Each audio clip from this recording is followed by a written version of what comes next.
We've known since 1999. We've known that for every one message from the brain going down telling the gut what to do, there are 9 messages from the gut going up telling the brain what to do. Who's the boss?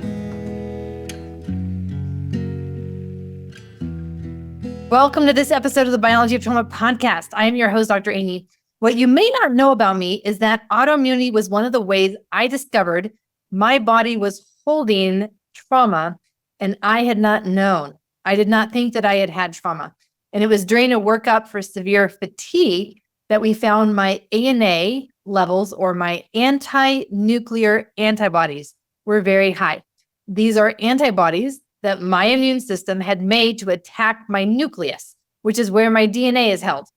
A visit to the rheumatologist ended as it has for many of you, where they told me, we will wait until you develop the other symptoms for autoimmunity and then diagnose you. There's nothing you can do but wait and see. I was struggling at that time with the fatigue, anxiety, and depression, and to add autoimmunity to that list, these were all things that were strongly associated with the adverse childhood experiences. And so it was autoimmunity that is what started me on my journey to what I do now, leading others through the sequential, integrative approach to creating a biology of safety. And yes, I have reversed all of my autoimmune markers.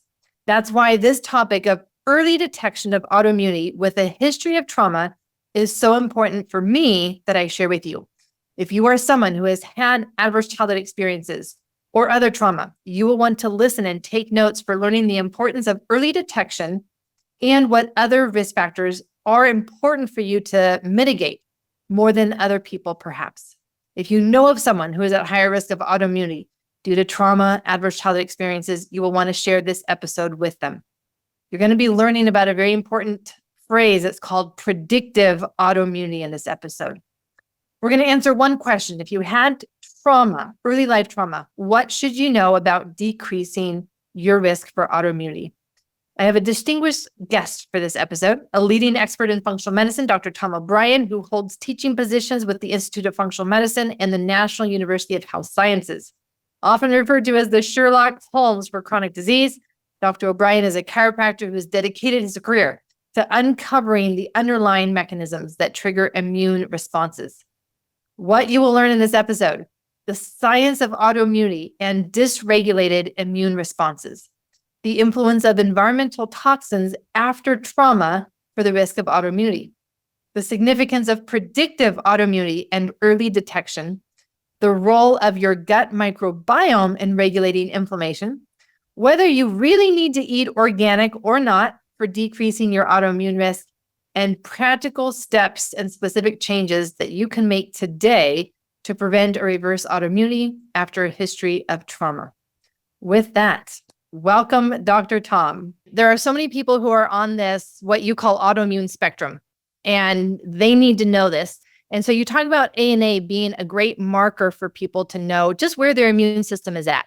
Talk to us about that and the value of knowing their ANA marker level. You bet, sure. When someone first understands that the development of an autoimmune disease is the same mechanism, irrespective which autoimmune disease you get, that Hashimoto's thyroid or rheumatoid arthritis or multiple sclerosis, the basic imbalances are very similar for all of them. And that is that the immune system, trying to protect you, is attacking your own tissue for some reason. And what's that reason? And the most common reason now today with our technology we've identified is the amount of environmental toxins that are inside our body already, whether it's heavy metals like lead or petrochemical residue or organophosphates from soaps and the shampoos that we're using and the cosmetics we're putting in our skin, or the pesticides and insecticides and fungicides and rodenticides in the food that we're eating, if it's not organic, that this has never happened before in the history of humanity, that we are accumulating very high levels of all of these chemicals. And you don't feel it when you're accumulating lead or mercury or cadmium or organophosphates or PCBs or phthalates. You don't feel it when it's going on, but it's altering the underlying physiology in your body. Your immune system trying to protect you. Your immune system is just the armed forces in your body, Army, Navy, Air Force, Marines, Coast Guard. It's there to protect you, is attacking this stuff. Well, the problem is this stuff, whatever it is, that I'm not going to get really technical, so I'll just call it stuff, that in our bodies, it often goes into the nucleus of the cell. That means deep into the cell. It was Dr. Buttar many years ago, really fabulous clinician who unfortunately passed just recently. But he was talking on stage one time and he specialized, he was an emergency room surgeon. And his 2-year-old son was vaccinated against his will. This was maybe 15, 20 years ago, and developed autism within a week. And very normal boy until all of a sudden completely gone. And he dedicated his life to fixing his son and figuring out what happened here. And he did. His son is a grown man now in the armed forces and apparently excelling at what he does. But when he was talking about these autistic kids on stage, he said, sometimes you do a heavy metal test and it comes back negative, but you know that the stuff has got to be there. And so you start the detox protocols anyway. And in children, they're very gentle to start with. And you do another test a month later. And sometimes it's the 4th test or the 5th test. All of a sudden, stuff starts flowing out. And the levels are extremely high. I'm not exaggerating. But the first few tests are negative. Why? Because these heavy metals go deep into the nucleus of the cell. They're not in the blood. Well, there's some, but they don't deposit in the blood or in the surface tissue. They go deep into the cells. And the deepest that I know of that something can go into your cell is into the nucleus of the cell. So it goes into the nucleus of your cell. So now your immune system starts attacking this foreign obstacle. This is not a normal cell. This is not a normal nucleus in a cell. I better fight this thing because it's a neoepitope. A neoepitope means it's a new substance that's formed inside the body, a new structure. And the immune system says, that's not kidney tissue, or that's not muscle tissue, or that's not bone tissue. What is that inside those bone cells or muscles? That's a neoepitope. That's a new substance. That's a threat. I better fight that. You make ANA antibodies. Anti-nuclear antibodies. Well, what tissue are the anti-nuclear antibodies to? Any tissue, every tissue. They're anti-nuclear.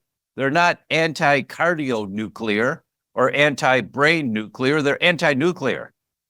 And so you get these elevated levels of antibodies. Now, when people are diagnosed with non-celiac gluten sensitivity, 87% of them have elevated antibodies to ANA, anti-nuclear antibodies. That's how common this is. So when you find ANA antibodies, anti-nuclear antibodies, it means that your immune system's on fire. It's attacking the nucleus of your cells. Well, which cells? Any cell, every cell. And so where's it going to manifest? Wherever the weak link is in your chain, you pull at a chain, it breaks at the weakest link always. It's at one end, the middle, the other end, it's your heart, your brain, your liver, your kidneys. Wherever your genetic weak link is, well, it's genetics plus, here's a geek word, antecedents, which means how you've lived your life. You eat tuna fish 3 times a week. it's very likely you got mercury toxicity, and that's an antecedent. So your genetics and your antecedents determine where the weak link is of where the excess inflammation day after day after day after day after day is going to manifest. And yet, when I went into my doctor and we found that the ANA was high, and I hear that many other people have the same experience, I got the message of that's not a problem, right? There's nothing you can do about it. It's just an ANA marker. It doesn't mean that you have an autoimmune disease. And so there's nothing you should do about it until you develop symptoms and then come back. We'll give you the diagnosis along with the medications. And so what you're saying is that no, like this is a problem to have antibodies that are attacking your own cells, and the nucleus of every cell is a problem. Yes, you have to understand that our traditionally trained doctors are trained to deal with diagnoses. And if you don't have a diagnosis, they don't know what to do. They're not trained in preventive care and preventive autoimmunity. They're just not trained. They just don't know. And the shame is, like shame on you. The shame is most of them have been exposed to something about this concept of predictive autoimmunity, and they poo-poo it. They just don't take the time to study it. And what they tell their patients, oh, it doesn't mean anything. Don't worry about it. So you don't, your test for rheumatoid is negative. Your test for MS is negative. Your test for whatever autoimmune disease are checking, Hashimoto's negative. Don't worry about it. You're fine. If you develop some symptoms and come back.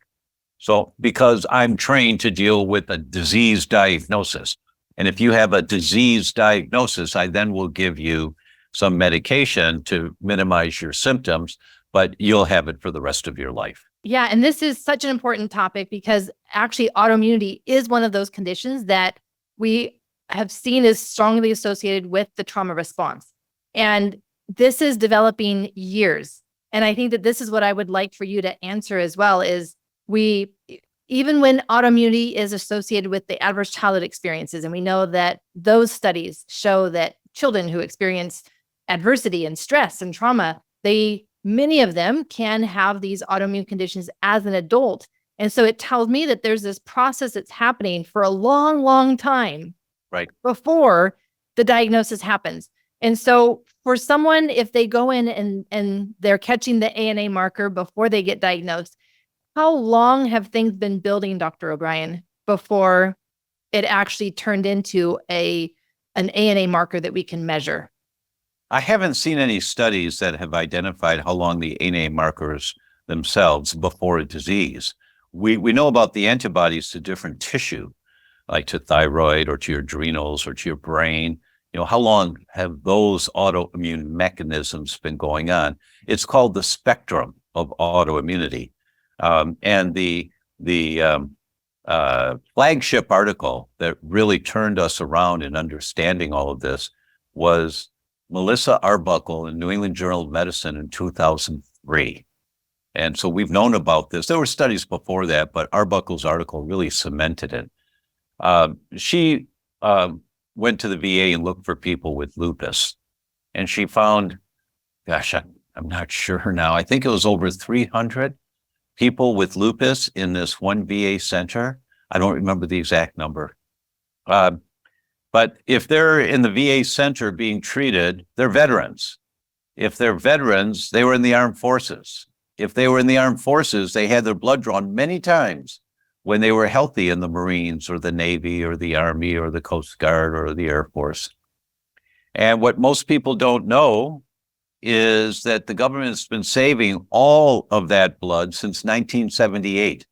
They've got tens of millions of samples of our service people's blood. People don't know that. Arbuckle knew that, and she asked for permission to look at the blood of the currently diagnosed lupus patients when they were healthy in the Marines or in the Navy to see if there were any indicators that something was cooking. And she got permission, and she found that every single one of the currently diagnosed lupus patients had all 7 antibodies. There are 7 antibodies to lupus. All 7 of them were elevated years before they ever had a symptom. The average was 9 years, some of them 14 years before they ever had a symptom. And every year, those levels went up a little bit, from elevation, elevate more, elevate more, elevate more, elevate more, every year until they hit a plateau.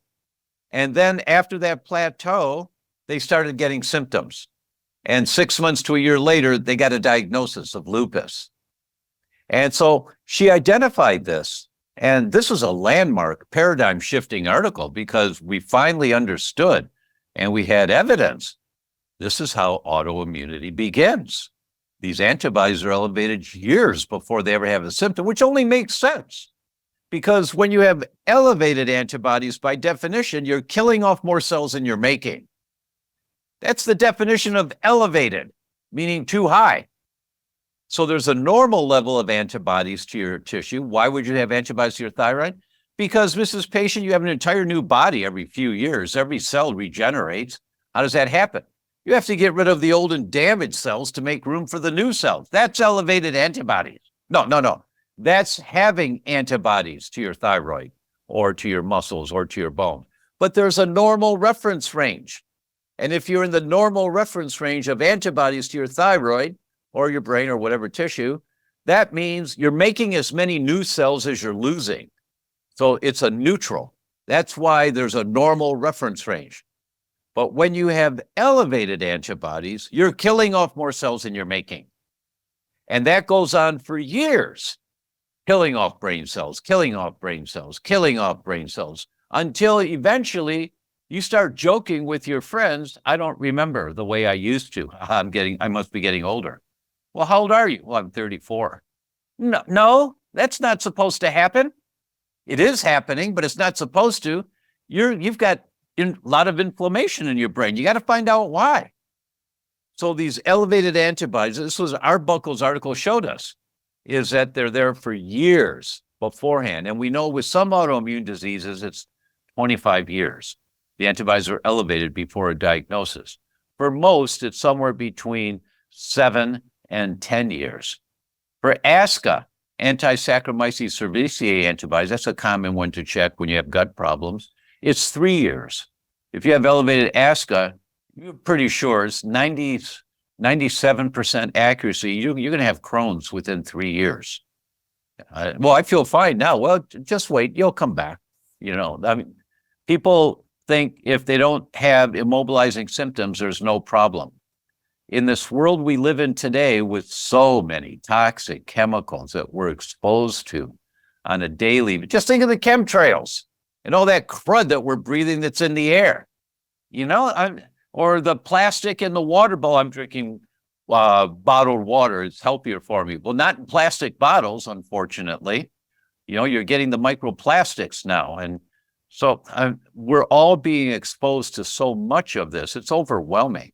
But first you have to understand, this is the mechanism that's going on. And once you understand the mechanism, then you understand what it takes to turn it around.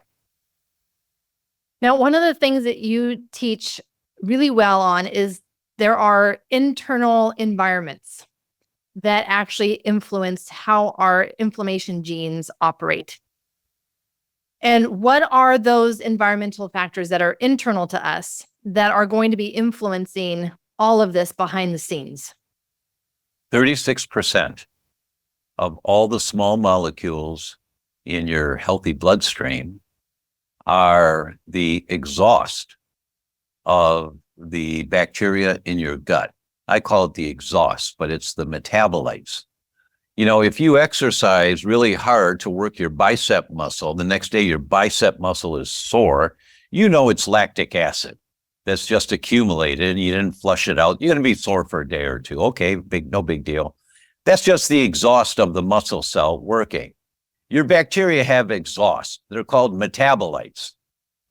36% of everything, of the small molecules in your blood, are the exhaust of the microbiome. It's hard to fathom that one if you think about it. Why? These guys are the messengers turning your genes. Genes don't turn on and off so much. They operate on dimmer switches. So ramping up your genes of inflammation or ramping up your genes of anti-inflammation, turning down your genes of inflammation or turning down your genes of anti-inflammation. The metabolites of the microbiome have their hands on the steering wheel of where your body's going. That's why over 1/3 of all the small molecules in the blood are the exhaust of the microbiome. We've known since 1999, when Michael Gershon from Princeton wrote the book for the lay people, The Second Brain. We've known that for every one message from the brain going down telling the gut what to do, there are 9 messages from the gut going up telling the brain what to do. Who's the boss? The boss is your gut. And when you've got an imbalance in your gut, the technical term is dysbiosis, means too many bad guys, not enough good guys.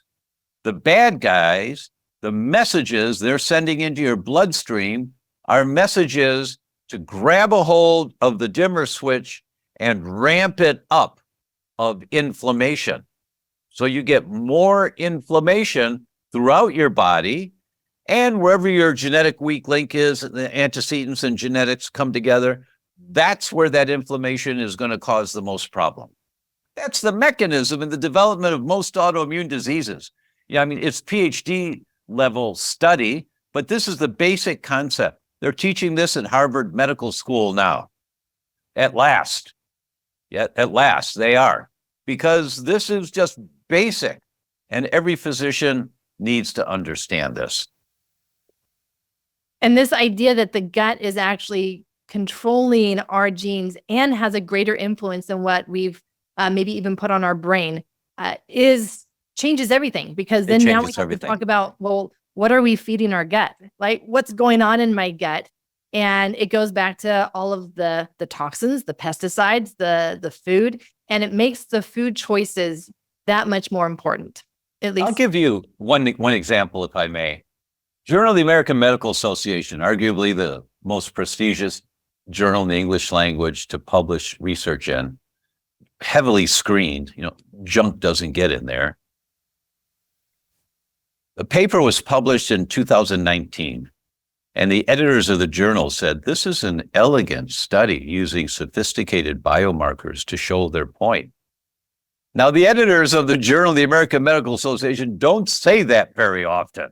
That's like the good housekeeping stamp of approval, right? And they don't say that very often. So I saw that and I said, oh, I need to read this study. Okay. And they looked at couples at assisted fertility centers. And as you know, they're spending tens of thousands of dollars and lots of stress trying to get pregnant and have a healthy pregnancy. And they ruled out every conceivable contributing factor to success or failure. That's why they said this is an elegant study using sophisticated biomarkers.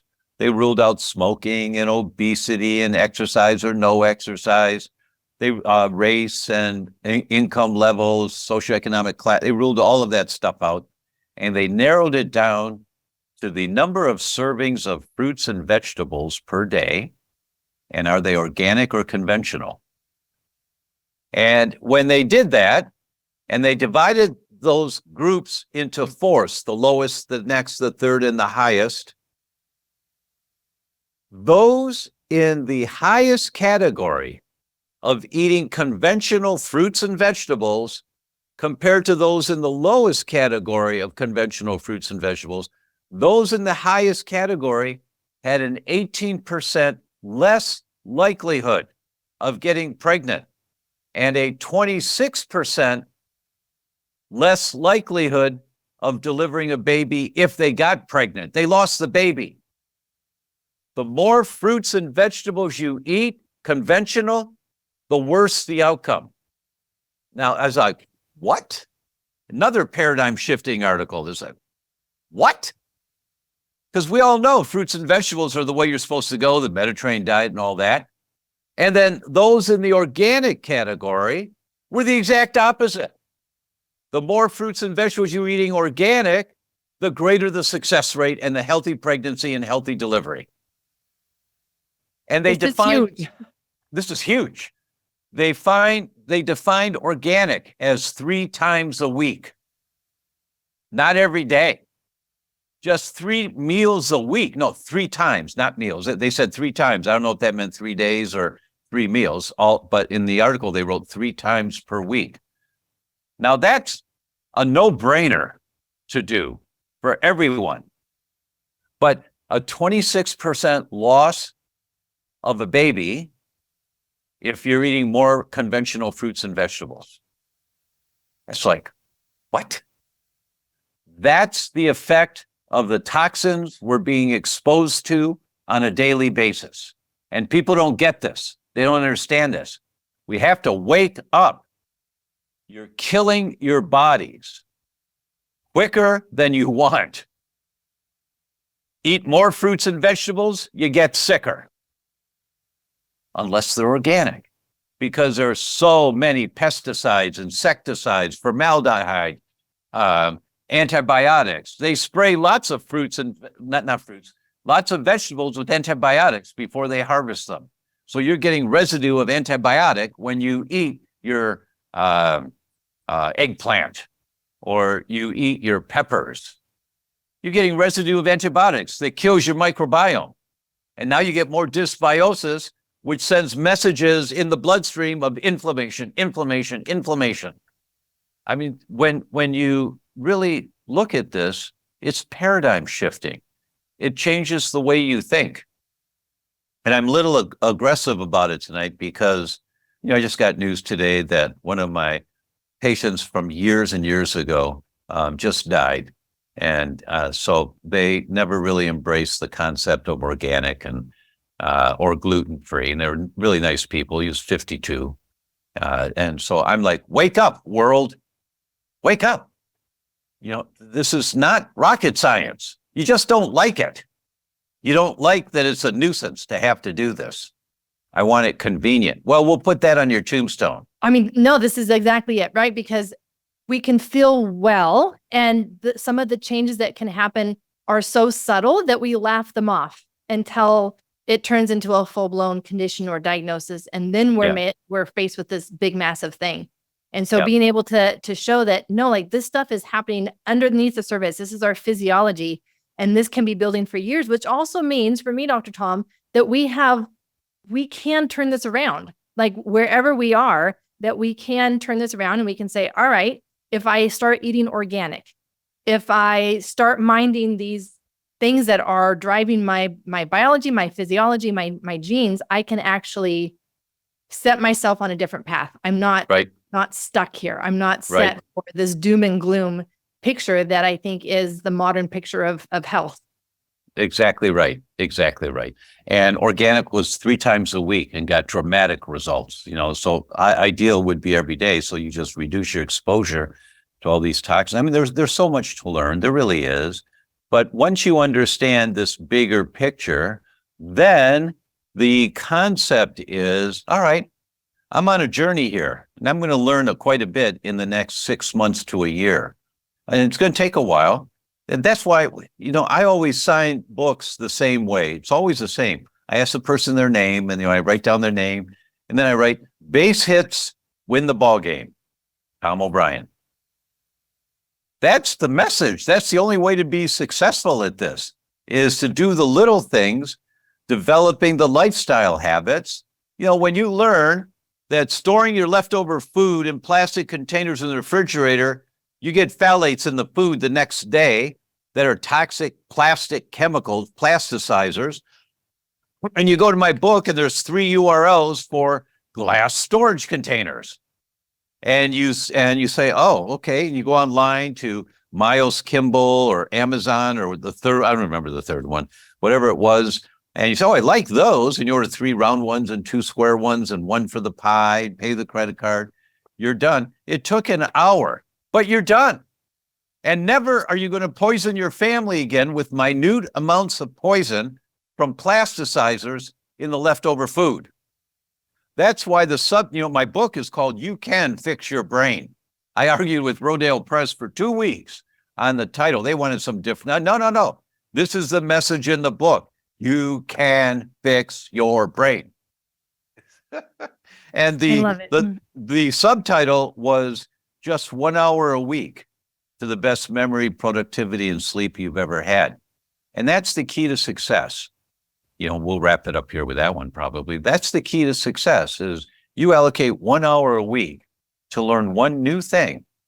Like you get glass storage containers, or you find organic nail polish, or you look for a farm in your area that has organic produce, or just 1 hour a week. And in 6 months, you've changed the lifestyle. You've changed your home, everything about how you live your life. You've got a handle on it now because you can't do it all at once. It's just 1 hour a week. Stay out of the overwhelm. 1 hour a week. Yes. Dr. Tom, thank you. And where can people find you? The doctor.com. Just don't spell the word doctor out. The Lots of videos, our books, handouts. They're all there. So I hope that we can assist you and guiding you on your journey to learn more how to raise a healthy family and have a healthy, vibrant, high quality of life. Today, we dove into an important topic, the predictive autoimmunity and the essential knowledge for everyone with a history of trauma. If you know you have stored trauma in your body and you think it might be time, I invite you to learn the specific sequence to addressing stored trauma in the body safely. There are things you need to do before we start processing our trauma and stories. Or else you might find, like I did, that it actually triggers flare-ups and recurrent symptoms of fatigue, depression, anxiety, autoimmune symptoms.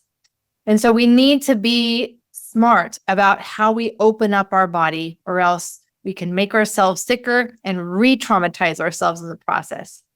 You will want to know about the essential sequence, the 3 steps for safely addressing stored trauma in the body, and I will have that guide for you in the show notes.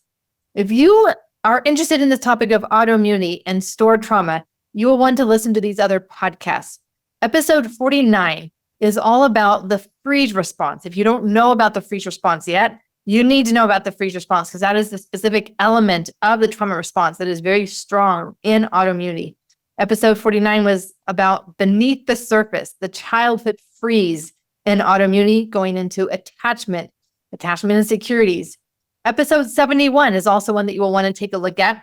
It's understanding the trauma connection between attachment, autoimmunity, and fatigue to find your way out.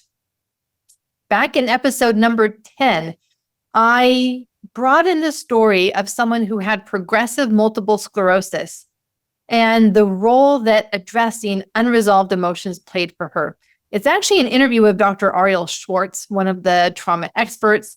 And I weave in the story of Laura Bautista, one of the biology of trauma professionals, with her experience with reversing progressive multiple sclerosis. Finally, episode 67 is with Gabor Mate, and it's on healing trauma and chronic illness through connecting with our body. This is part 2 of the lessons learned of the trauma chronic illness connection. Remember, you want to be creating a biology of safety. And so you will also want to address the support that we can provide ourselves and our body. On my online store, I have a weighted neck scarf because they help create that felt sense of safety that is essential for those of us at risk of autoimmunity. Vitamin D is another product I have in my store because every patient I've had with autoimmunity came in with lower vitamin D levels that are optimal for those trying to prevent or reverse autoimmunity. And finally, I ask you to take a moment to review this Biology of Trauma podcast. As you know, I am here to bring you practical, valuable information that will help you accelerate your trauma healing journey or the knowledge and tools to do so with your patients or clients. Your reviews and feedback are how I know how to improve this podcast, bring you great content, and help others find information that could change their life. With that, I'm your host, Dr. Aimie, and until next episode, lots of love.